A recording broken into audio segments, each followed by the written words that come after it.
Hello అండి అందరికీ. మేమైతే ఈరోజు మన చింతలన్నీ మటుమాయం చేసి చింతామణి గణపతి టెంపుల్కి అయితే మేము వచ్చేసాము. ఇది మనకు వైజాగ్ నుంచి 22 కిలోమీటర్స్ అండ్ గాజువాక నుంచి అనకాపల్లి వెళ్ళే రూట్లో లంకెలపాలెం దాటిన తర్వాత 2 కిలోమీటర్స్కి అయితే మనకి ఈ టెంపుల్ వస్తుంది. ఇది అయితే మనం స్టార్టింగ్ వెళ్ళగానే అసలు పీస్ఫుల్ మైండ్ సెట్ ఇస్తుంది. Full of greenery. ఇక్కడ ఎంట్రీ టికెట్ అయితే ఏమీ లేదు. మనకి గణపతి వనం అని స్టార్ట్ అవుతుంది.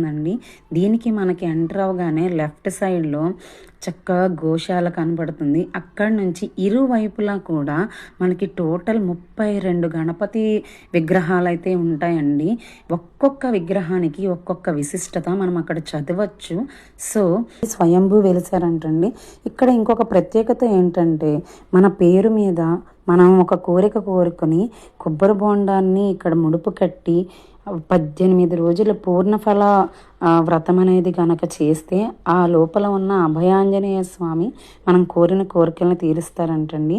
ఇక్కడ గణపతికి ఒక సైడ్ ఏమో అభయాంజనేయ స్వామి, ఇంకొక సైడ్ ఏమో పరమేశ్వరుడు దర్శనమిస్తారు. దసరా సందర్భంగా లోపల బొమ్మల కొలువది అరేంజ్ చేశారండి. అండ్ ఇంకొక ప్రత్యేకత ఏంటంటే ఇక్కడ మనం వినాయకుడిని పూజించే 21 పత్రాలు విశిష్టత, వాటి పేర్లు అవి ఎలా ఉంటాయో కూడా ఇక్కడ మనకి చూపించడం అయితే జరిగింది. చాలా అంటే చాలా బాగుందండి. నాకైతే బాగా నచ్చింది. స్వామివారిని ఇంకా చూడాలనిపించింది. ఇక్కడ ఇంకో ప్రత్యేకత రాశివనం అని ఉంటుందంటండి. మేము వెళ్ళే టయానికి క్లోజ్ అయిపోయింది. అక్కడ ఏ రాశికి ఏ నక్షత్రానికి ఆ అధిదేవత అవన్నీ కూడా చాలా నీట్గా అయితే అక్కడ ఉంటాయంట. ఈసారి వెళ్ళాలి.